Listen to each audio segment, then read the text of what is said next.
the National World War II Museum's podcast series, Service on Celluloid. This is our mini-episode where I will answer any comments and questions from the previous episode, as well as provide you, the listener, with oral histories from those who were there. My name is Seth Paradin, historian and digital content manager here at the National World War II Museum in New Orleans, Louisiana. And today we'll be continuing our discussion on 12 O'Clock High, which was produced in 1949 by 20th Century Fox. The film was directed by Henry King and produced by Darrell F. Zanuck himself. It stars Gregory Peck as General Frank Savage, Hugh Marlowe as Colonel Ben Gately, Gary Merrill as Colonel Keith Davenport, Millard Mitchell as General Pritchard, and Dean Jagger, who won an Academy Award as Best Supporting Actor in the role of Major Harvey Stovall. Okay, one of the topics that came up after our airing of our episode about 12 O'Clock High last week was the jug that you see in the movie. It looks like a giant beer mug, and it was called the Robin Hood Toby. And these jugs or it's not a jug really, it's a pitcher. They were made all the way back into the 17th and 18th century, and they were exactly what they looked like. They were beer pitchers, and they were used for other things. In the movie, in the very opening scene, Major Stovall, or actually at that time Colonel Stovall, finds the Robin Hood Toby in the window of an antique store, I guess in London. One assumes it to be London. And he immediately recognizes it as the jug or the jar that they had at their base, the fictional base of Archbury. And what it was used for in the movie was when the face of the Toby jug faced the wall, there was no mission. And when the face of the Toby jug faced the people, the air crew, it was a symbol in the officers' club that there was a mission. And the question I've been asked this many times over the years is that real? Because a lot of that movie, of course, was based on historical fact and instances that occurred to specifically the 306 bomb group. And did they do something like that? And the answer is they did. Now, whether or not the jug in the movie looked exactly like the real Toby that the 306 had, I don't know.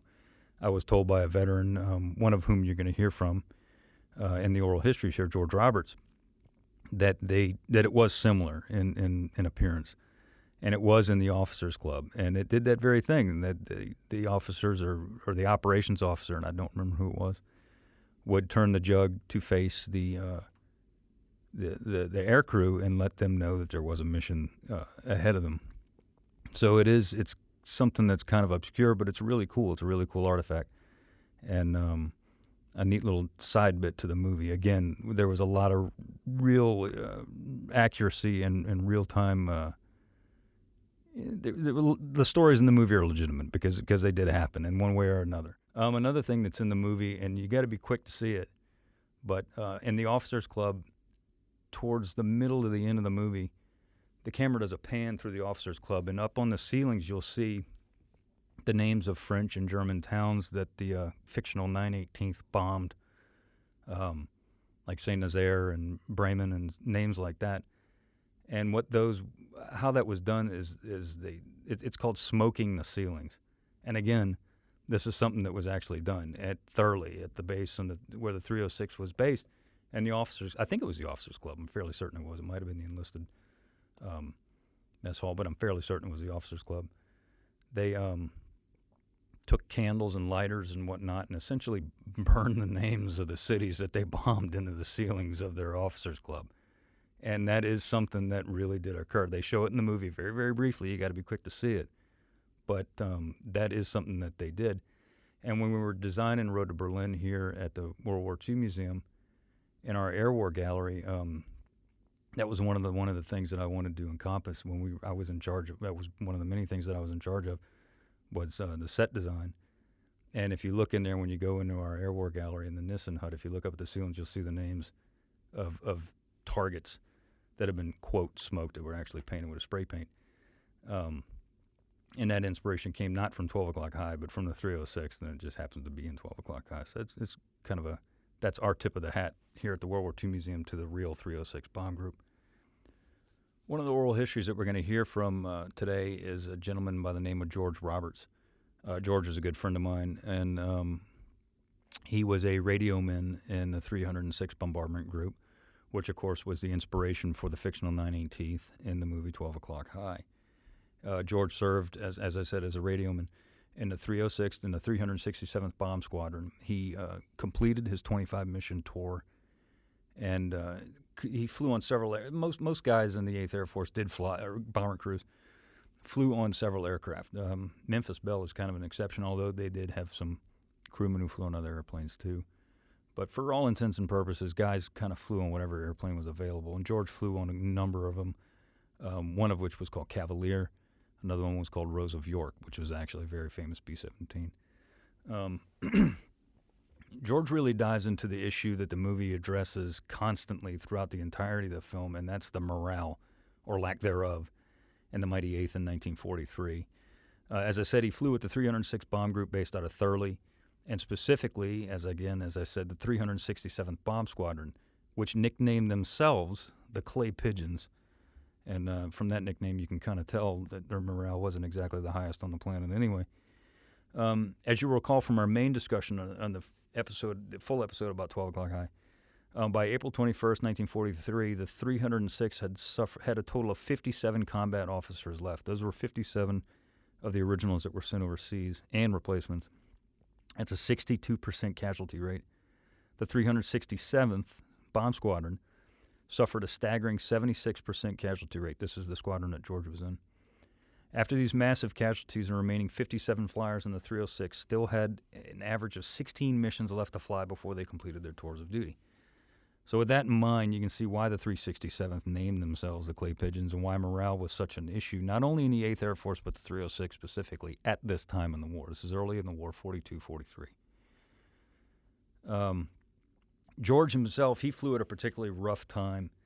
He arrived in the late summer of 1943 and was flying the majority of his missions at the worst possible time to ever be in the 8th Air Force, which was autumn 1943. The worst portion of George's tour was October 1943. His worst mission was October 14th, 1943, to a little place called Schweinfurt. This was the second Schweinfurt raid of the war. Of course, the first one was August 17, 43, the double strike to Regensburg and Schweinfurt. But this one is nicknamed Black Thursday by those who survived it. And it was October 14th was at the tail end of what they call what 8th Air Force veterans call Black Week, and that included many, many missions that were just horrendous in terms of casualties. October 8th was the kickoff, and that was to Bremen, where if I remember correctly, I don't remember the exact number of aircraft they lost, but it was well over 40. The next day, on October 9th, the 8th Air Force flew to Marienburg and Gdynia, where they lost another 30 aircraft. And then October 10th, 3 days in a row, they flew to Munster, where they had another just horrendous day and lost many, many aircraft. And then to cap it all off, October 14th, 43 to Schweinfurt, they lost 60 airplanes to enemy fire. If I remember correctly, 91 were actually the casualties, those who came home, casualties in aircraft. So it was 91 aircraft that were essentially lost during the second Schweinfurt raid. Black Week was, without a doubt, the worst part of the air war in 1943. And it's arguable, but in my opinion, it's the worst part of the air war, period, for the European forces, and the 8th Air Force in particular. So right now we're going to listen to George, and we're going to hear what George has got to say about the morale issue in a 306 Bombardment Group in 1943. The greatest losses in the Air Force were in fall of 1943. If you flew in October of 1943, you had a 15% chance of completing your tour of 25 missions. 15%. 60% of all the people in combat in October 1943 were either dead or prisoners of war at that time. And some people don't realize that the losses are not spread evenly. For example, to Schweinfurt, so we lost 10. The group that was flying next to us, the 305th, lost 13. And the group that was leading us, the 92nd, lost 6. So it was 13, 23, that's 29 airplanes just from one wing. Well, that was almost a wipeout for the 40th Combat Wing. And when we landed, it was almost dark, and the commander was there. And we thought, well, he never came out to the plane, but he came out to the plane this day. And that's when he told the pilot, Kirk, he says, "You're the only one from the 367 that came back." And he says, "It doesn't look good for the other squadrons." It was bad in the barracks. And I went to bed that night. I knew we weren't going to fly the next day. I knew that no matter what the mission was, there was no way we could put any airplanes up. But I was awakened about, I guess, 12, 1 o'clock with a cigarette lighter. Someone lighting a cigarette. And this man next to me, a good friend of mine, he says, "George, I'm not going on anymore. That's it." I said, "Tom, you're crazy. They'll bust you. They'll bust you all the way down." "I don't care." He said, "I'm not afraid for myself." He said, I'm just afraid I won't be able to do my job, and I put everybody else in danger." I said, "You need to think about it, Tom." "No," he said, "I've thought about it." And the next day, he went up and told the commander, operations officer, Captain Records, "Captain," he said, "I can't fly anymore." And he told him why. And they did. They busted him all the way down to private. They later put him on the ground crew. I thought I was lucky. When I look back and see, well, when I look back at my original crew, and I stopped to think, well, the pilot was killed.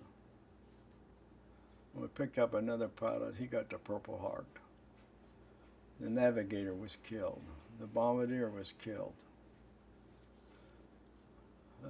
The waist gunner, Weber, got 3 Purple Hearts. The tail gunner got 1 Purple Heart. I got 1 Purple Heart.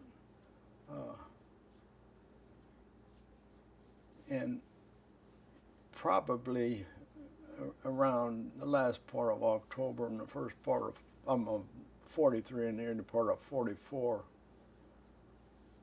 I didn't see a crew that finished their missions intact. The next oral history we're going to listen to, a little piece of anyway, is from a gentleman named John Luckadoo. His nickname, not surprisingly, is Lucky. Lucky was in the infamous 100th Bomb Group, the Bloody 100th.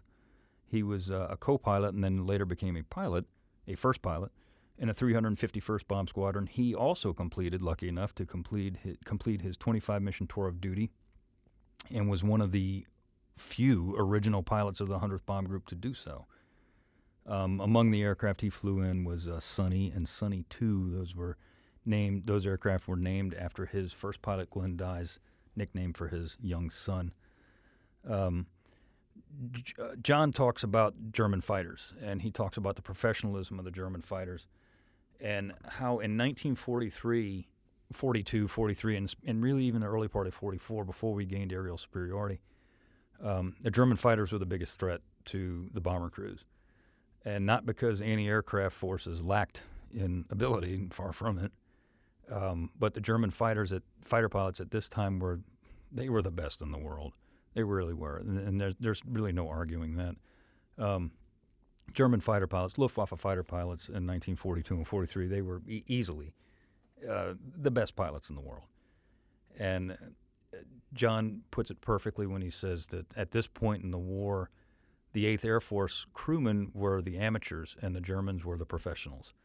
And they showed it to them on a daily basis. These guys in the 8th were fighting against these German pilots, and the guys in the 8th at most had flown, anywhere from 1 to 20 missions. Very few had made it to 25 at this point in the war. And these Germans, most of them, not all of them by any means, but most of them had been fighting since 1939 and 1940. Some of them had been fighting even before that in the Spanish Civil War. So these guys had some serious skins on the wall. They were heavy, hardcore combat veterans, and they were aces. I mean, it was not uncommon for the B-17 and B-24 crews to run into German fighter pilots who had in excess of 75 aerial victories. Of course, the highest scoring fighter ace of all time was a German fighter ace by the name of Eric Hartman with 352 aerial victories. Lucky's group was, as I said, the 100th Bomb Group, and the 100th gained the unfortunate nickname the Bloody 100th. Not because they lost the most of any bomb group in World War II, they did not, but when they did suffer casualties, they suffered them in spectacular fashion. On August 17th, 43 to Regensburg, the 100th lost 9 crews. On October 8th to Bremen, they lost 7. Not 7 people, 7 crews. It's 10 guys in each plane, that's 70 men. On October 10th, 1943 to Munster, they lost 12 crews. March 6th, 44 to Berlin, 15 crews. May 24th to Berlin, 9 crews. July 31st, Merseburg, 8 crews. September 11th, Ruhlen, 12 crews. December 31st, Hamburg, 8 crews, and goes on and on and on and on and on. The 100th is one of the probably the most famous group of the 8th Air Force, if I was to guess, and that's just my opinion. If not, they're certainly in the top 3. Because they had a colorful list of characters that went in and out of that unit, and they're a rather remarkable group of people. An interesting note about the 100th, though, and in particular John Luckadoo, of the original crews sent overseas, there were nearly 40 original co-pilots. Of those 40, only 5 were able to complete their combat tours. So that'll and this is from 1943 to early 1944. The last pilot to complete their 25 mission, original pilot to complete his 25 mission tour, was Archie Drummond on April 18th, 1944. Lucky completed his on February 13th, 1944. But that'll show you the casualty rate, and not just the 8th Air Force, but the 100th Bomb Group specifically, that of the 40 original pilots that went overseas, co-pilots now, that went overseas, only 5 were able to complete their tour. So, that's pretty much a 90% loss rate-ish. And, that's incredible. That's absolutely unbelievable. So you can get the idea of why these guys really lived for the day. Every day was an adventure, to say the least. And let's hear what John's got to say. There were 2 schools of thought. There were those who were optimistic and said, well, I'm going to be the exception. Statistically, our average crew life was 4 missions. And in retrospect, they now say that actually there was no way that anybody statistically could complete a tour. I think I calculated over a 400% turnover in the first 90 days. So your chances were, every time you went out, you were facing the stark possibility that that'd be your last mission. You're flying chicken. They're closing at you with the combined speed of your aircraft and theirs, and they flew right straight through the formation, firing all the way or fishtailing, so they were just spraying the formation. You were very impressed very quickly that they not only knew what they were doing, but they did it well, and they were out to kill you. To be truthful, you had to be numb. I didn't say dumb, I said numb. You had to be pretty much immune to the fact that you were in the big leagues. You were being confronted by very experienced and very well equipped and very well trained opposition. The Germans got our immediate respect in that regard, and we were novices. They were professionals. We were amateurs. Last but certainly not least is another oral history from the Bloody 100th from a gentleman named Bob Shoens. Bob Shoens is a friend of mine as well, and Bob was in the 351st Bomb Squadron of the 100th Bomb Group. He completed 28 missions.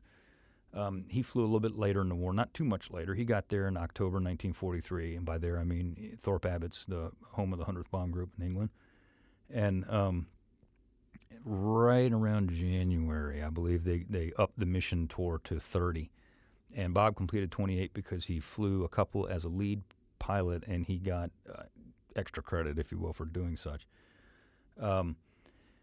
Bob was the pilot of a very famous plane in the 100th Bomb Group and the 8th Air Force in particular, plane by the name of Our Gal Sal. Now, that's not to be confused with the B-17 we have here at the museum called My Gal Sal. Our Gal Sal was a plane in the 100th that is notable for having a really long mission record. I forget exactly how many missions she flew, but it's either second or third in the 100th, well over 100 missions that airplane flew before it was retired and sent back home to the United States.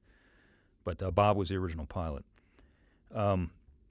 One raid in particular of the 28 that he flew was the first real raid on Berlin by the United States 8th Air Force on March 6, 1944.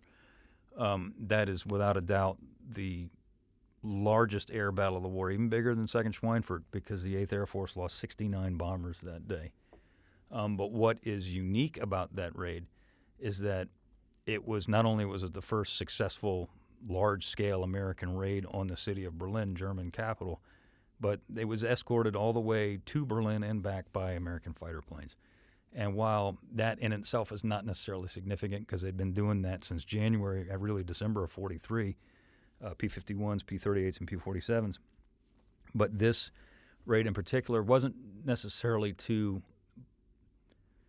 strike at Berlin and destroy factories, although it did damage a lot of factories, including the Erkner ball bearing factory.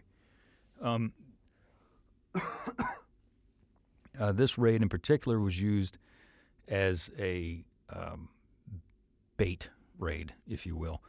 The bombers were used as bait to lure the German fighters. Now, once the Germans realized that the P-51 was a superior aircraft to really anything that they had, and it was, they became not chicken by any means. These guys, the Luftwaffe pilots, were extremely brave, but they were the Luftwaffe ground control was a little more reluctant to send their fighters into the fray unless they knew that they could inflict heavy casualties on the Americans. And this was one of those instances. Even though the bombers were escorted most of the time by American fighters, there was one particular gap in between the 1st and 2nd Air Divisions that developed. I believe it was about a 40-mile gap due to a high crosswind. And at the lead of that at the lead of the 3rd Air Division, I said 2nd Air Division, at the lead of the 3rd Air Division was the Bloody 100th, was the 100th Bomb Group. And in the low squadron was Bob Shoens flying Our Gal Sal. And needless to say, it was not a good day for those in the 100th Bomb Group. Right at about noon over the German town of Haselleune, over 200 German fighters hit the 100th Bomb Group head on, and in about 15 minutes shot down about 11 or 12 airplanes. The 100th lost a total of 15 on the March 6th raid. Bob was the only survivor from the 351st Bomb Squadron from that raid to make it to the target and get back in one piece.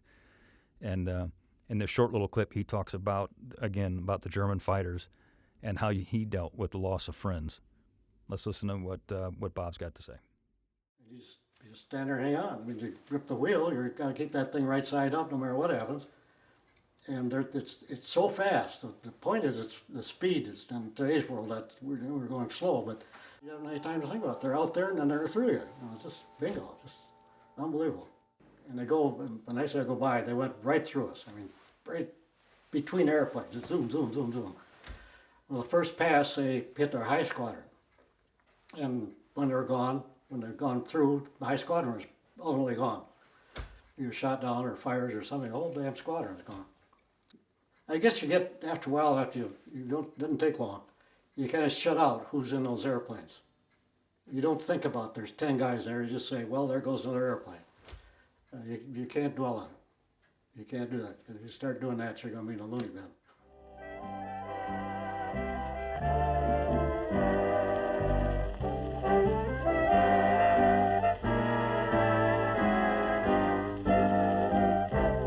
Thanks so much for listening.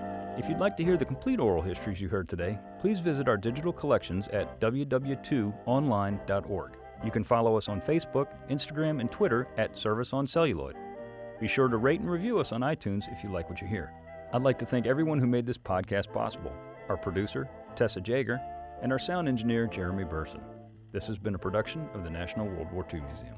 Tune in next week when we'll be discussing the 1946 film Best Years of Our Lives, produced by Samuel Goldwyn, directed by William Wyler, and starring Myrna Loy, Frederick March, Dana Andrews, Teresa Wright, and Virginia Mayo.